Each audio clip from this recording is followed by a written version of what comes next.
welcome His Excellency William Ruto, President and Commander-in-Chief of the Defense Forces of the Republic of Kenya, and invite him to address the Assembly.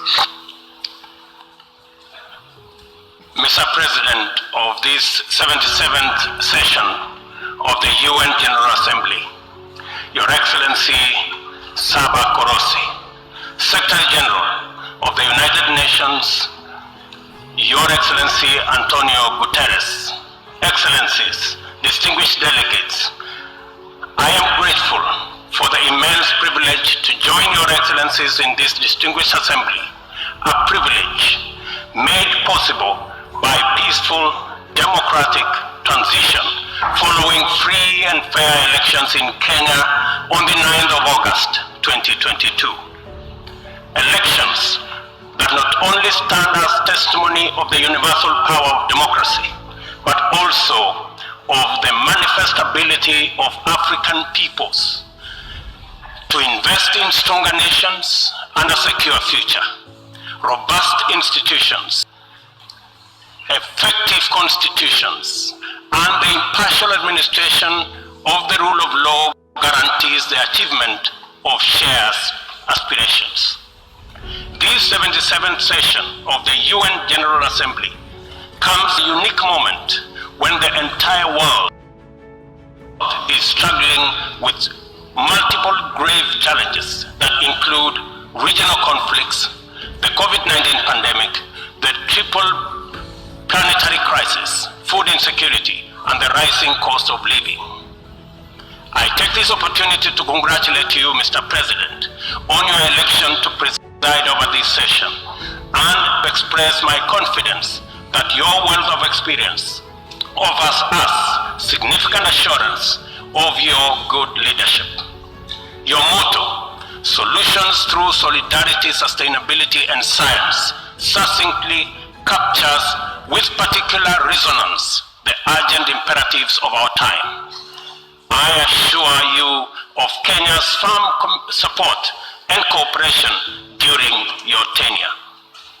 I further take this opportunity to commend your predecessor, His Excellency Abdullah Shahid, for his bold steps in steering the United Nations community and for ensuring its business continuity under the unprecedented circumstances occasioned by multiple global threats such as the COVID-19 pandemic. Excellencies, human well-being is under grave threat. The health of the planet requires urgent attention. The immense pressure exerted by conventional threats such as climate change, the global food crisis, terrorism, cybercrime, and armed conflict has been compounded by unprecedented, devastating disruptions due to COVID-19. I express my approval of the theme for this session, a watershed moment, transformative solutions to interlocking challenges. Because it boldly signals the window of opportunity we now have to escalate our engagement from firm consensus to decisive action.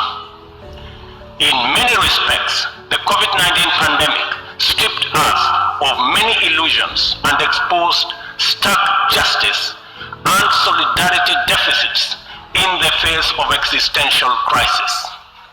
It brought into sharp focus the global economy's two-lane highway, repressively patrolled by a rising tide of exclusionist nationalism, a specter that undermines prospects of collective action and significantly impairs the resolve of the international community to guarantee fundamental rights, including safety and dignity of the world's vulnerable majority. It is also for this reason that many nations, especially from the global south, now advocate for the democratization of the global governance and a reimagined multilateralism that is inclusive and works for the good of all.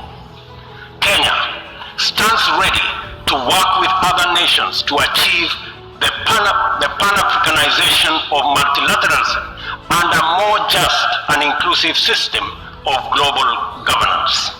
It is important to reflect on these matters as we do our best to get our people, enterprises, and industries back on their feet so that the engine of development can power our societies towards prosperity that actually leaves no one behind.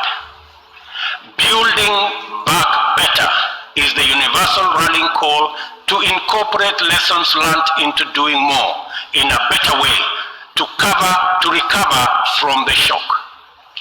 I suggest that we have a golden opportunity to faithfully adhere to this motto by augmenting it in word and in deed with an additional B, building back better from the bottom.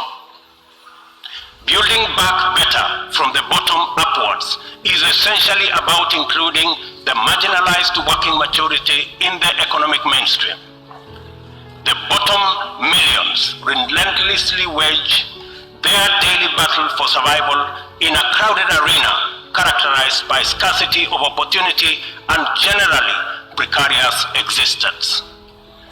The ingenuity, optimism, resilience, and energy in this ever-bustling bottom is sometimes called hustling.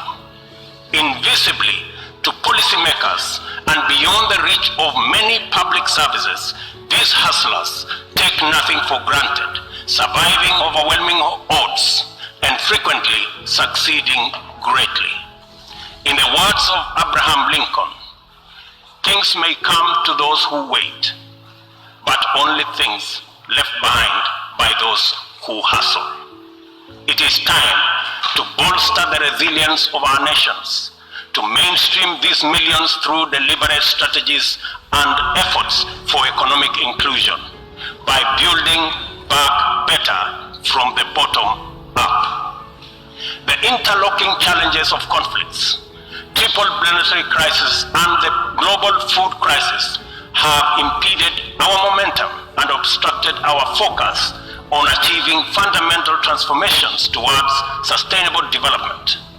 In the Horn of Africa region, severe drought and disruption of supply chains due to the COVID-19 pandemic, as well as the Russia-Ukraine conflict, have left us food insecure, and consequently, we have been constrained to repurpose our strategies to prioritize drought and famine relief, insulating education and from disruption, and improving social protection and healthcare systems to secure the well-being of our people.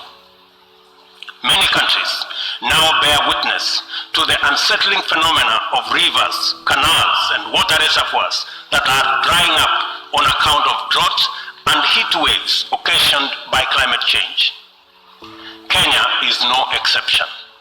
The northern arid and semi-arid rangelands of our country have been gravely impacted by drought, whose severity has not been seen or experienced in 40 years. 3.1 million residents of these ASALs are now severely food insecure on account of scarce rainfall over 3 consecutive seasons